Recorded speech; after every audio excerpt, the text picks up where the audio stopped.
지금 절기로는 우리 사순절을 보내고 있습니다. 오늘 찬양한 그 찬양의 가사와 같이 특별히 더욱더 주님의 십자가를 더 기억하고 또 의지하고 붙잡고 또 자기 십자가를 지고 힘들지만 그 맡은 사명을 잘 감당하고 주님께 더 가까이 나아가는 사순절 기간이 되었으면 좋겠습니다. 오늘 우리에게 주신 하나님의 말씀 보겠습니다. 사도행전 28장 1절부터 10절 말씀을 한 절씩 교독하시고 마지막 절 같이 읽겠습니다. 우리가 구조된 후에 안즉 그 섬은 멜리데라 하더라. 비가 오고 날이 참에 원주민들이 우리에게 특별한 정경을 하여 불을 피워 우리를 다 영접하더라. 바울이 나무 한 묶음을 거두어 불에 넣으니 뜨거움으로 말미암아 독사가 나와 그 손을 물고 있는지라. 원주민들이 이 짐승이 그 손에 매달려 있음을 보고 서로 말하되 진실로 이 사람은 살해난 자로다. 바다에서는 구조를 받았으나 공기가 그를 살지 못하게 하려다 하더니 바울이 그 짐승을 불에 떨어버리매 조금도 상함이 없더라. 그들은 그가 붙든지 혹은 갑자기 쓰러져 죽을 줄로 기다렸다가 오래 기다려도 그에게 아무 이상이 없음을 보고 돌이켜 생각하여 말하되 그를 신이라 하더라. 이 섬에서 가장 높은 사람 버블리오라 하는 이가 그 근처에 토지가 있는지라. 그가 우리를 영접하여 사흘이나 친절히 머물게 하더니 보블리오의 부친이 열병과 이질에 걸려 누워있거늘 바울이 들어가서 기도하고 그에게 안수하여 낫게 하매 이러므로 섬 가운데 다른 병든 사람이 와서 고침을 받고 후한 예로 우리를 대접하고 떠날 때에 우리 쓸 것을 배에 실었더라. 아멘. 교회 소식의 제목은 믿음의 사람을 세우시는 하나님입니다. 지난주에 나눈 그런 말씀에 이어서 우리 지난주 말씀을 잠깐 다시 한번 생각을 해보면 바울이 재판을 제대로 받지 못한 채 3년 정도를 이제 감옥에서 계속 갇혀 있었습니다. 드디어 이제 로마로 가게 됐습니다. 가는 이유는 이제 가이사 황제에게 내가 재판을 받겠다 해서 가이사 황제에게 이제 가게 된 겁니다. 배를 타고 이제 출발을 하는데 바울을 비롯한 죄수 몇 명을 누가 데리고 가냐면 율리오라고 하는 백부장이 죄수들을 끌고서 이제 가이사 황제 로마로 가는데 앞에도 나왔지만 이 바울을 죽이려고 감옥에서 나오기만 하면 배복을 했다가 잡아서 죽이려고 하는 사람들이 있었기 때문에 먹지도 않고 자지도 않고 마시지도 않고 이렇게 대기하고 있는 암살자들이 40여 명이나 있었다고 그랬습니다. 3년이 지났지만 이런 존재들이 계속 있었습니다. 그러니까 그 당시에는 보병 200명, 창든 군인들 몇백 명 이렇게 이런 사람들이 있었지 않습니까? 그러니까 지금 배를 타고 가는데 이 군인들이 몇 명인지 나오진 않지만 지금 총 인원이 알렉산드리아에서 출발해서 로마로 가는 배에 276명이라고 하니까 그래도 한 600명, 700명은 아니지만 그래도 백부장과 함께 군인들이 함께 가기 때문에 그래도 100명 정도는 되지 않을까 이렇게 생각을 하는데 어쨌든 이 알렉산드리아는 이제 이집트 알렉산드리아를 말합니다. 애굽의 이집트 알렉산드리아에서 출발한 그래서 로마까지 가는 이 배에 환승을 했습니다. 갈아탔는데 그 인원이 276명인데 이 배가 계획대로 로마에 도착을 해야 되는데 바람 때문에 한 10여일이 늦어집니다. 원래 예상대로 그 항구를 들려서 가야 되는데 계획대로 진행을 하지 못하고 겨우 간신히 이 미항이라는 항구에 도착을 합니다. 바람 때문에 이제 겨우 한 10여일이 늦게 미항에 겨우 도착했는데 이미 이제 사도 바울이 볼 때는 자기네들이 이렇게 금식하는 절기를 쭉 따져보면 벌써 겨울이 딱 시작이 됐어요. 겨울이 시작이 되면 이 지중해 이 큰 바다는 항해하기가 어려워요. 큰 바람이 부는 바다가 이제 위험한 시기가 시작이 됐기 때문에 이제 항해를 하지 못하는 그런 시기가 된 거예요. 지난주도 말씀드린 대로 이렇게 썰물이 되면서 모래톱이 생기면 지나갈 수 없는 그래서 이 모래톱을 보이진 않지만 괜히 지나가다가는 배 밑이 닿기 때문에 돌아간다고 그랬죠. 그래서 제가 교동 가는데도 돌아가기 귀찮으니까 그냥 선장이 그냥 가다가 밑이 걸려가지고 겨우 빠져나가가지고 결국엔 한 바퀴 돌아서 갔는데 이 선장이 겨울이 시작됐고 또 풍랑이 이제 막 큰 풍랑이 시작되는 그런 계절이 시작 막 됐는데 이 선장이 그냥 가는 거예요. 이 바람이라는 거는 이 때가 딱 돼가지고 바람이 시작되는 거는 영락 없이 거의 시작이 되거든요. 예를 들면 이제 봄에도 제가 어렸을 때는 못자리를 하는데 오전에는 날씨가 조금 못자리 바람도 하나도 없어요. 근데 오후가 점심 먹으면 어떻습니까? 반드시 바람이 불어요. 그러니까 오전에 점심 먹고 바람 불기 전에 빨리 못자리하고 비닐 다 덮어서 막 해야지 조금만 지나면 바람 푸덕푸덕 돌면서 못자리 비닐을 덮기 어려워요. 그리고 절기가 정확한 절기만 되면 영락 없이 따뜻해질 거면 따뜻해지고 비가 오면 비가 오고 바람 불면 바람 불어요. 그러니까 이 사도 바울은 이 절기를 유대 절기를 따라서 지금 겨울이 시작됐고 딱 보니까 큰 바람이 바다에는 시작되는 때란 말이에요. 근데 선장이 그냥 항해를 하려고 하고 있어요. 그때 이 바울이 권면을 합니다. 이 바울은 무슨 선장 자격증이 있는 것도 아니고 저희 지방에도 보면 큰 원양어선 기관사 자격증이 있는 목사님이 있어요.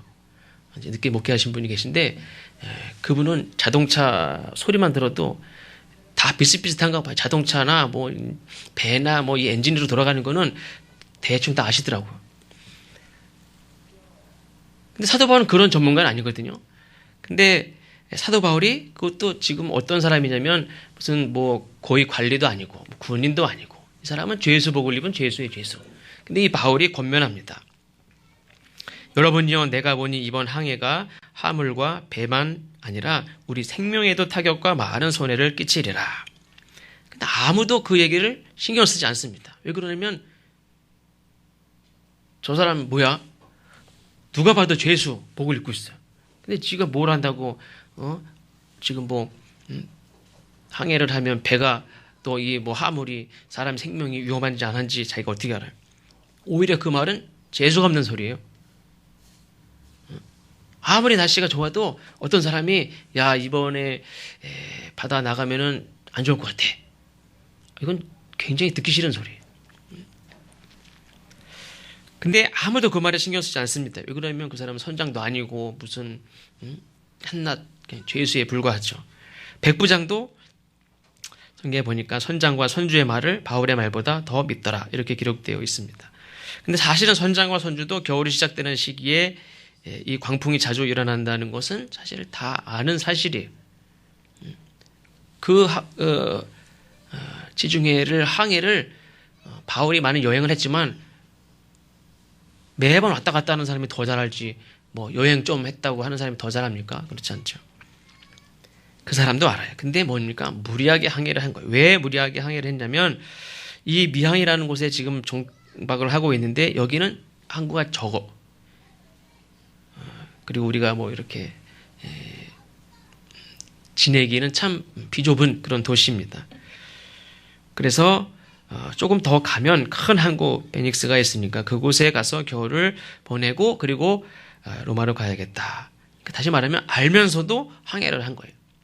여기서 불편하니까 조금 더 큰 도시 가서 겨울 내내 보낼 건데 사람 저 지내다가 가야 되는데 큰 항구에 뭐 이렇게 음식점들도 많고 술집들도 있고 뭐 좀 이렇게 즐길 만한 여름 겨울 내내 즐길 만한 그런 도시에 있어야지 조그만 시골에서 뭐하고 어떻게 겨울을 보냅니까?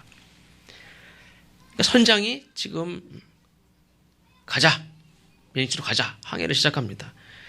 선장은 전문가라고 그랬죠. 전문가 의견이 무조건 옳습니까? 맞습니까? 그렇지 않아요. 그리고 사실 12절에 보면 베닉스에 가서 겨울을 보내자고 하는 사람이 더 많아서 선장이 그렇게 결정을 내린 거예요. 편안하게 즐길 수 있는 베닉스로 가고 싶어 하는 사람들이 더 많았어요. 여기서 머물자 그래서 여기서 있어. 여기 싫은데 여기 불편한데 저기 가면 진짜 멋진 베닉스라는 항구가 있는데 거기 가면 즐길 것도 많고 좋은데 이왕에 겨울을 지낼 거면 거기 가서 보내지 왜 여기서 있어. 그쪽으로 가고 싶어하는 사람들이 많았습니다. 거기서 지내고 싶은 그런 마음이 있는 거하고 상관없이 사실은 배는 항해를 할 수 있느냐 없느냐는 선장이 결정을 해야 돼요. 근데 선장이 무엇을 보고 결정했습니까? 거기로 가고 싶어 하는 사람이 더 많다고 가기로 결정을 했어요. 선장은 사실은 그 의견이, 그 의견을 따라서는 안 되죠. 선장은 자기가 봐서 절기적으로 바람이 심한 그런 바람이 많아져서 위험한 시기가 됐으면 자기가 판단을 내려서 못 갑니다. 안 됩니다. 그래야 되는데 자기가 갔단 말이에요. 다 아는 사실인데 상식적인 권면을 무시하는 사람. 전문가인데 자만한 전문가. 욕심에 이끌려서 무리하게 항해하는 전문가.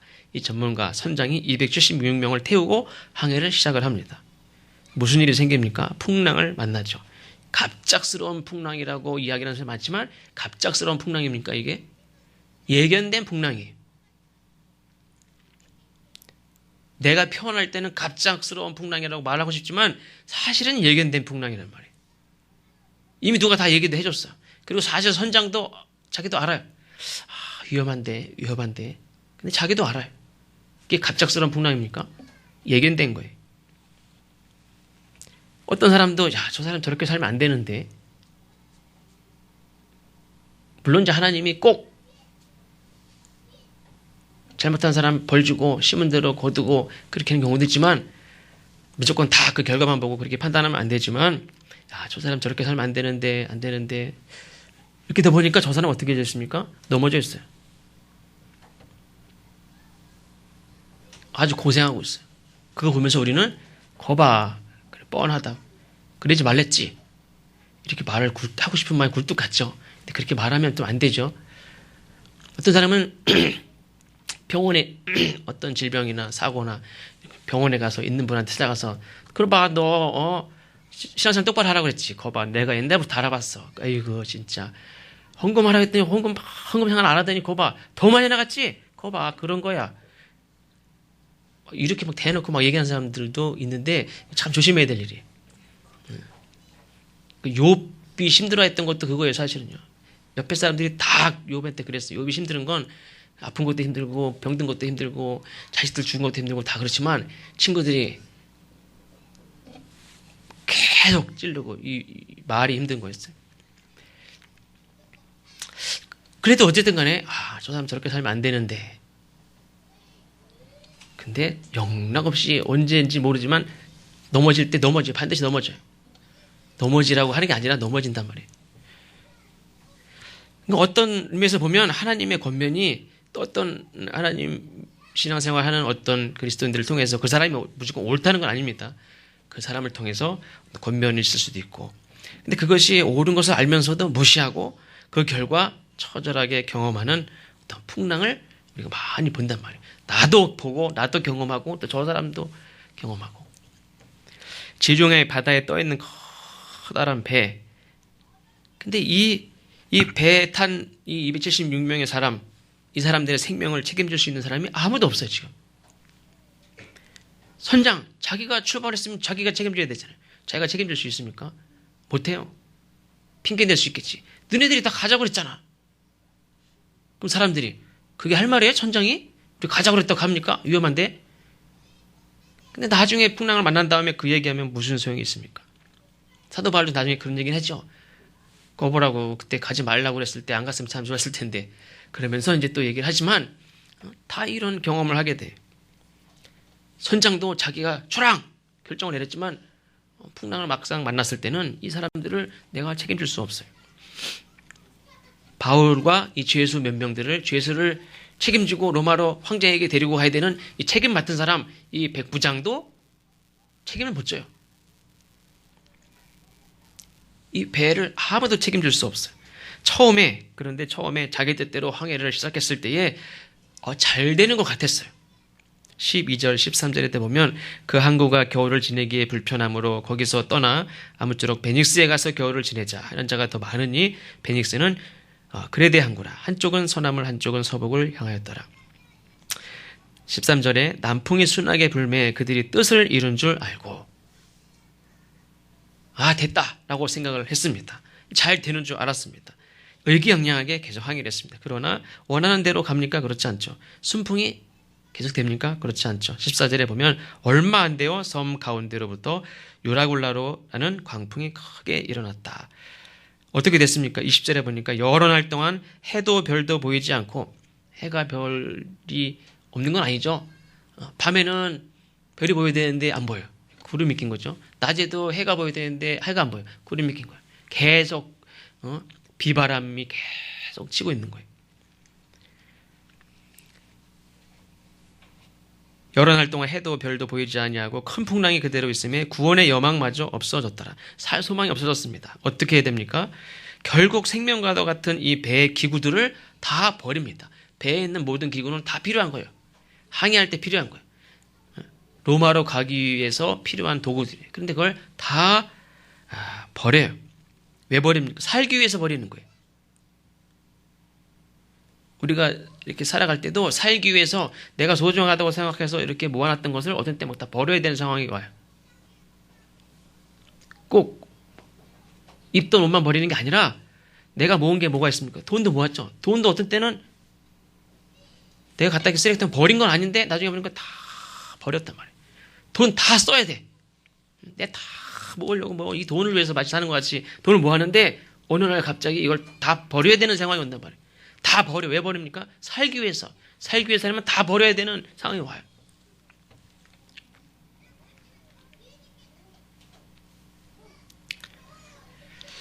이 사람들이 할 수 있는 최선의 처신이 뭐냐면, 처세술도 아닌 처신이 뭐냐면, 그동안 내가 먹었고, 또 이 배에 싣고 이거 갖다가 팔아서 돈으로 만들 이 모든 것들, 또 이 항해에 필요한 모든 내가 인생 살아가면서 꼭 필요한 것들을 다 사고 싣고 가지고 있던 것들인데 이걸 다 내 손으로 버려야 되는 때가 옵니다. 위기 순간에 다 버려야 돼요. 그리고 어떻게 합니까? 14절에 보니까 배가 밀려 바람을 맞춰 갈 수 없어 가는 대로 두고 쫓겨가다가 아무것도 하지도 못하고 가는 대로 바람 부는 대로 그렇게 그냥 가는 거예요. 우리가 어떤 때는 막 강물 거슬러 올라가듯이 가보려고 막 그러지만 어떤 때는 위기가 닥치고 내가 그동안 모았던 건 다 버리고 그 다음에 내가 할 수 있는 건 아무것도 없어요. 그냥 밀려가는 거예요. 떠밀려가는 거예요.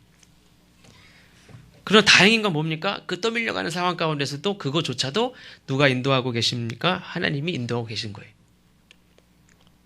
바울은 하나님의 약속 가운데 소망을 가지고 사는 사람인데 이 바울이 34절에 보면 음식 먹기를 권하노니 이것이 너희의 구원을 위하는 것이요 너희 중 머리카락 하나도 잃을 자가 없으리라.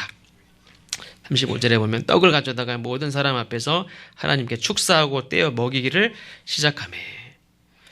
떡을 가져다가 그냥 개인적으로 드세요 이게 아니라 모든 사람들 앞에서 하나님 앞에 감사의 기도를 드리고 다 먹였어요. 우리가 기도할 때 이렇게 조용히 몰래 기도하는 것도 뭐 다 좋겠지만 조용히 기도하는 것도 좋지만 어떤 때는 이렇게 모든 사람 앞에 하나님 앞에 기도하고 그러므로 뭐가 알 수 있습니까? 모든 사람이 하나님 우린 다 불안하고 두렵고 죽을 것 같은데 바울은 감사의 기도를 했단 말이에요. 이 풍랑 가운데서도 구원받을 여망이 없는 살 소망이 없는 이 상황인데도 바울은 먹으래. 먹어야 산대.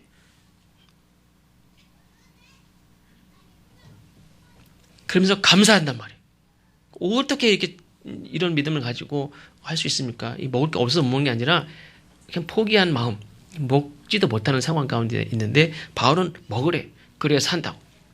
그러니까 바울의 얘기를 들으니까 살 수 있다는 믿음이 이 사람들에게 생기죠. 그러면서 모두가 다 같이 그때 먹기 시작해요. 소망을 다 갖기 시작하는 거예요. 먹는다는 거는 소망을 갖는다는 거예요. 믿음이 생기기 시작하고. 사실 아까도 말씀드린 대로 이거는 선장이 괜찮다, 갈 수 있다, 살 수 있다 이렇게 얘기해야 되는데 선장도 등장하지 않죠. 아까 죄수, 무시당했던 죄수 바울이 막 먹으라고 다 이 사람들을 먹이고 있어요. 선장도 그때 먹기 시작했을 거예요.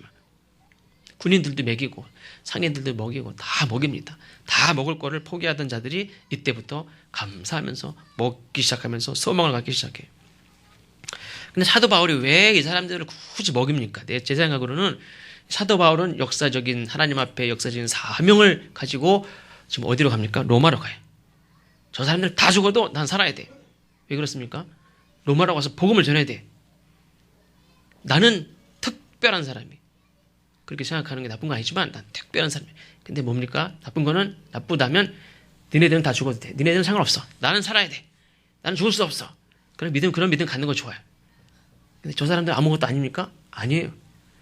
사도 바울은 난 로마로 가야 되리라. 믿음과 사명과 비전이 아주 확실한, 죽을 수도 없어요. 그런 믿음 가졌지만 동시에 어떤 믿음도 있었습니까? 이 사람들을 다 살려야 돼. 나만 사는 게 아니라 이 사람들도 다 살려. 너희들도 먹으란 말이에요. 내가 로마로 가기 위해서라면 어떤 사람은 이 사람들 다 밟고라도 가고 이 사람 이용해서라도 가는데 그렇지 않아요. 가는 건 가는 거고 나와 함께한 이 사람들을 살리는 게 사도 바울의 지금 그 순간 사도 바울이 할 일이에요. 나만 살면 됩니까? 로마로 가야 하는 역사적인 사명을 가진 너희들은 별로 안 중요해. 로마로 가서 내가 복음을 전해야 순식간에 이 세상에 다 복음화 된단 말이에요. 너희들은 아무것도 아니야. 그게 아니었어요. 사도 바울은 지금 나와 함께한 이 사람들이 지금은 나와 함께 지금 배에 탔는데 이 사람들도 너무너무나 중요하단 말이에요. 로마가 중요한 만큼 이 사람들도 중요해. 그래서 이집트 알렉산드리아에서 온 사람들 100여 명의 로마 병사들, 바울 또 다른 죄수들 이 사람들이 무엇을 경험하고 있습니까? 이 사람들이 저는 그전 생각했어요. 이 사람들이 장차 어떤 역할을 할까? 바울이 로마로 가서 복음을 전하는데 이 사람들이 지금 어디로 갑니까 지금? 나머지 275명 어디로 갑니까? 이 사람들도 로마로 간단 말이에요 지금. 하나님에게 비밀한 계시를 가지고 역사 복음을 가지고 로마로 가는 바울도 물론 중요하지만 이 275명도 로마로 가고 있단 말이에요. 근데 이들이 가는 동안 바울과 함께 하고 분명히 바울과 함께 하는 시간들이 있는데 이 사람들이 아무 하나님의 경험도 없이 그냥 로마로 가는 건 있을 수 없는 거예요. 하나님의 역사 속에서.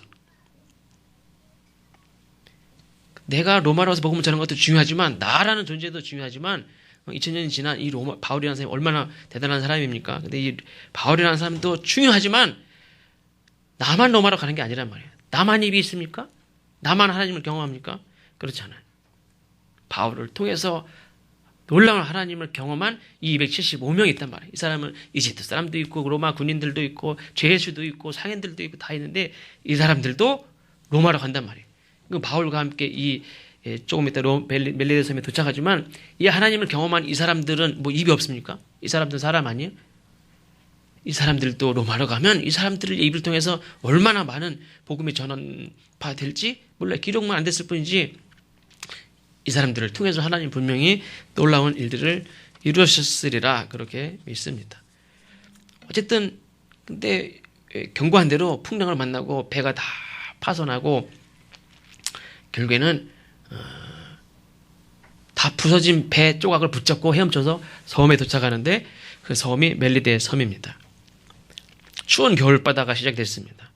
부서진 배 파편 조각 붙잡고 겨우 살인 이 멜리데 섬에 도착했는데 제가 감사하게 생각한 것 중에 하나가 뭐냐면 여기 보면 원주민이라고 나왔죠. 영어 성경에 바바리안이라고도 나오고 토인이라는 번역도 있고 막 그렇습니다. 식인종들이 아닌 게 참 감사하다는 생각도 들었어요. 이 배 파편 조각 붙잡고 딱 도착했는데 창 들고선 어서 와라 이놈들아 그리고선 다 잡아먹었으면 큰일 날 뻔했잖아요. 도착하자마자 얼마나 친절한 사람들인지 그냥 다 이렇게 먹을 것 주고 따뜻한 불 펴주고 제일 힘든 것 중에 하나는 뭐냐면 추운 바다에서 막 몇 시간 동안 헤엄쳐서 나온 사람들에게 불을 피워주는 아주 친절한 사람들을 만났다는 거예요. 다 죽은 사람들이 이 사람들은요 사실은 근데 정말 친절한 사람들을 통해서 보호를 받아요. 위로를 얻고. 근데 이 당시에 백부장이나 로마 군인들이 볼 때 바울도 로마 시민이죠. 원래는 볼 때는 이 조그마 섬의 원주민 토인이라고도 나오는데 이 사람들은 미개인이라고도 볼 수 있어요. 야만인이라고도 번역한 데도 있고.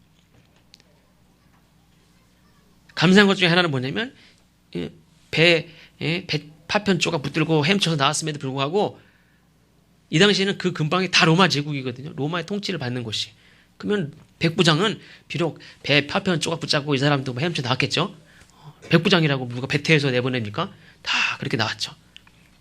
근데 딱 도착하니까 로마 제국이 통치하는 곳이란 말이에요. 여기도. 야 바꿔줘. 야, 밥상 차려. 집 준비해. 막 이렇게 하면서 이 사람들을 막 부릴 수도 있어요. 근데 그런 거 하나도 이야기 나오지도 않고 오히려 따뜻한 대접을 받은 것만 나오고 있습니다. 어쨌든 이 토인, 무슨 원주민, 이 사람들은 로마 시민, 로마 백부장, 군인들이, 병사들이 볼 때는 정말 하잘 것 없고 보잘 것 없는 사람들입니다. 너 가이사 황제 알지? 내가 누구야? 이렇게 할 수도 있습니다.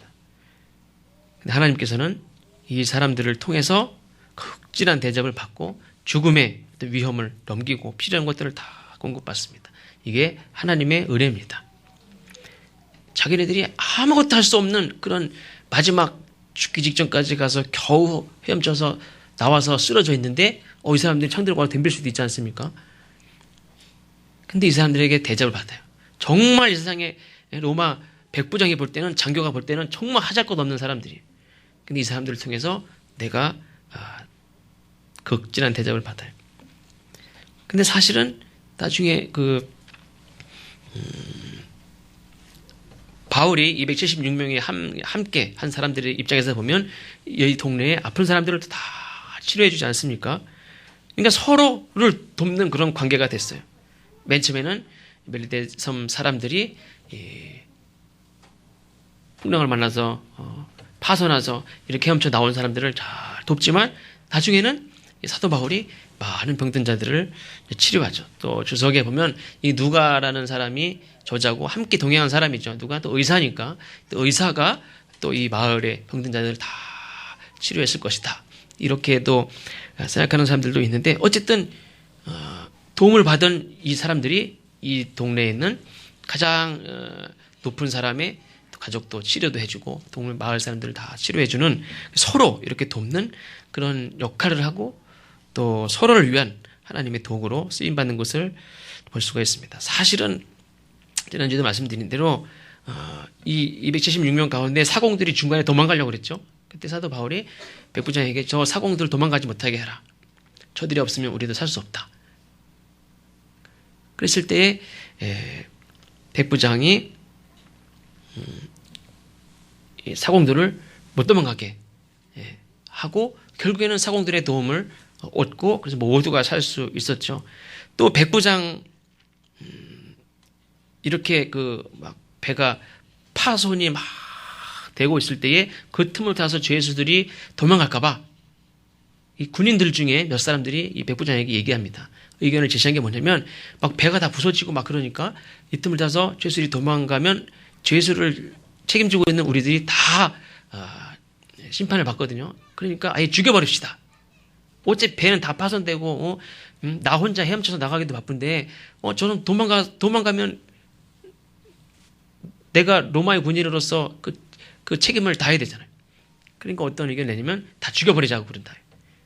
그러니까 백부장이 뭐라고 그러냐면 다 그걸 거절해요. 성경에 보면은 27장 43절에 보면 바울을 살리기 위해서 그걸 거절해요. 그러니까 사실 바울도 어떻게 보면 백부장에 의해서 도움으로 살은 거예요. 그러니까 바울만 누군가를 살리고 막 그런 게 아니에요. 다 서로 이 사람은 나를 살리고 나는 이 사람을 살리고 원주민들은 우리를 살리고 우리는 저 사람들을 살리고 이런 관계가 여기서 형성이 되고 있습니다.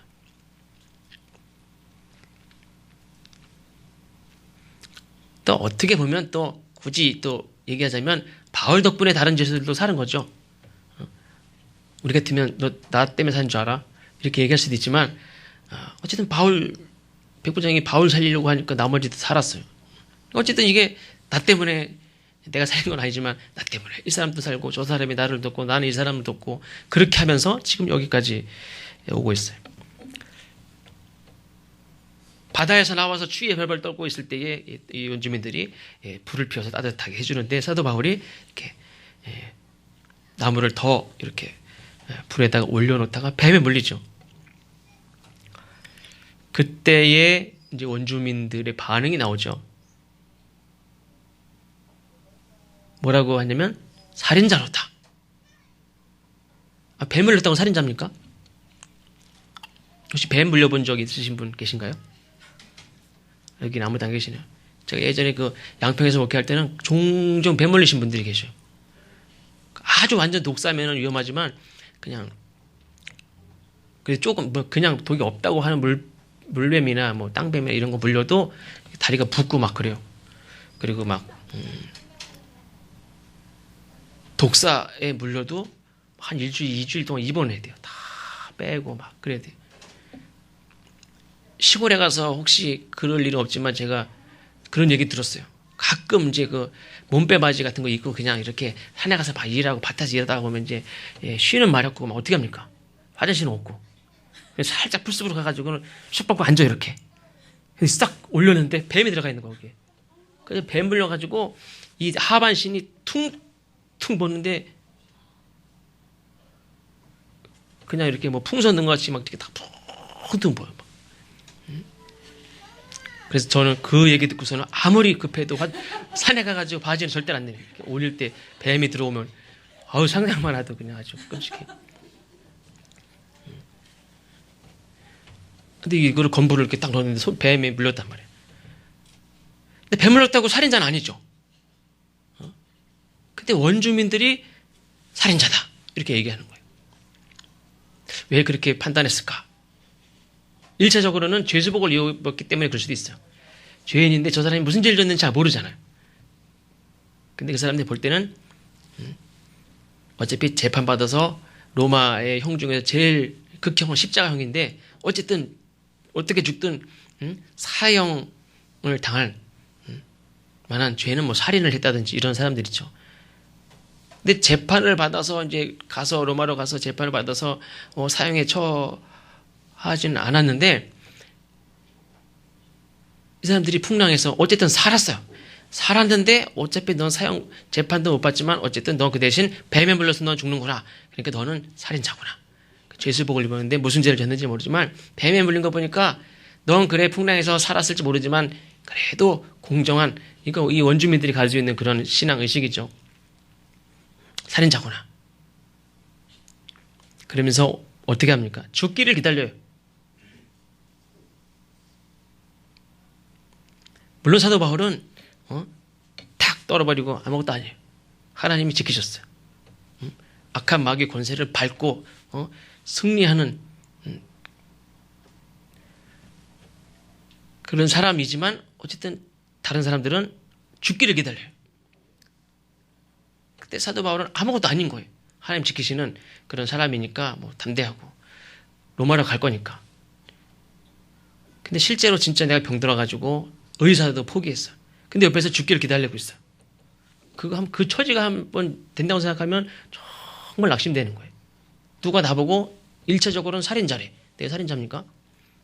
그리고 내가 어디가 아픈데 무슨 병이 들었고 사고를 당했고 어떤 어려움을 당했어요. 근데 너 저걸 다 끝났구나. 이제 죽기를 기다리고 있어요. 그럼 그 사람 얼마나 힘들어요. 사도 바울이니까 결과적으로 다 아니까 얘기지만 종종 우리가 인간관계 속에서 저 사람은 죄진 분명히 나쁜 놈, 죄를 졌을 거야. 저 사람은 나쁜 사람이야. 얘기도 했어요. 그리고 어떤 어려운 일을 당했어요. 그리고 죽길 기다리고 있어요. 끝났다. 우리 절대로 그러면 안 될 것 같아. 근데 이런 판단과 기다림과 이렇게 보는 이 시선이 이 원주민들만의 그런 모습이 아니에요, 사실은요. 이 시대 그리스도인들도 이렇게 사람을 정죄하고 판단하고 그 사람이 잘못되어 가진 걸 보면서 죽길 기다리는 사람도 있어요. 근데 안 죽어요, 또 바울이. 그러니까 나중에 뭐라 그럽니까? 신이로다. 조금 전에 살인자다. 그래 놓고 조금 있다가 기다리는데 죽길 기다렸는데 안 죽으니까 이번에 신이로다. 적당히 해야지. 처음에는 살인자다. 조금 있다 신이로다. 극과 극이에요. 사실은 이게 우리의 모습이에요. 사도행전 14장에 보면 루스드라에서도 바울과 바나바를 사람들이 막 신과 같이 막 여겨요. 우리 신이 아니다. 근데 그 사람들이 나중에 어떻게 합니까? 유대인의 꼬임에 넘어가서 유대인이 막 험담하는 거 얘기를 듣더니 그래? 그럼 돌로 던지는 사람으로 변해요. 이게 다 우리의 모습이라는 거예요. 둘 중 하나예요. 교만해지든지 낙심하든지 두 개밖에 못해요. 너무 기복이 심해요. 일희 일비 있죠. 그냥 뭐 하나 잘못 웃고 하나 하면 울고 웃다가 울다가 좀 진지하게 일관성 있게 쭉 흔들리지 않고 가는 거 잘 못해요. 조금 이렇게 신이라다 그러면 그렇지? 내가 좀 잘하고 있지? 조금 뭐라 그러면 죽길 기다리면 나를 이상하게 사람들 쳐다보면 그냥 땅바닥까지 가라앉고 널뛰기를 하죠. 사람 사실 대중들의 반응은 신뢰할 게 못해요. 나 자신도 마찬가지죠. 대중엔 내가 들어가 있는 거예요. 나 자신도 마찬가지. 사실 의지할 것은 하나님밖에 없죠. 그냥 모세도 그렇죠. 모세도 백성들이 사실 모세조차도 하나님이 그렇게 얘기했어요. 너를 아론에게 네 형에게도 그렇고 사람들에게 신과 같이 하나님과 같이 그렇게 보이게 여겨지도록 그렇게 하나님이 세워주셨어요. 막. 그리고 모세의 말 한마디에 그냥 10가지 재앙도 어떻습니까? 모세의 말 한마디에 우박도 내리고 재앙이 오고 다 없어지기도 하고 이 모세의 말 한마디에 하나님이 다 힘을 실어줬어요. 그러니까 하나님을 잘 모르는 사람들 볼 땐 모세가 하나님이에요. 그냥. 근데 모세는 내가 하나님과 같이 막 이렇게 기적을 행사할 때도 교만하지 않고 백성들이 나한테 막 돌을 던지고 막 할 때도 낙심하지 않고 그냥 하나님만 보고 갔어요. 어쨌든 이런 최악의 상황이죠. 사실은 로마로 가는 것도 갈 수 있을지 없을지 몰라요. 이미 타고 온 배, 276명이 타고 온 배가 얼마나 큽니까? 근데 이게 다 부서져서 배 부서진 파편 조각 붙잡고 헤엄쳐서 나왔단 말이에요. 근데 성경에 보면 어떻게 배를 마련해서 나갔는지 모르지만 출발을 했어요. 로마로. 이 사람들이 다. 그것도 다 챙겨가지고. 가장 험난한 힘든 그런 상황 가운데서도 최악의 상황 가운데서도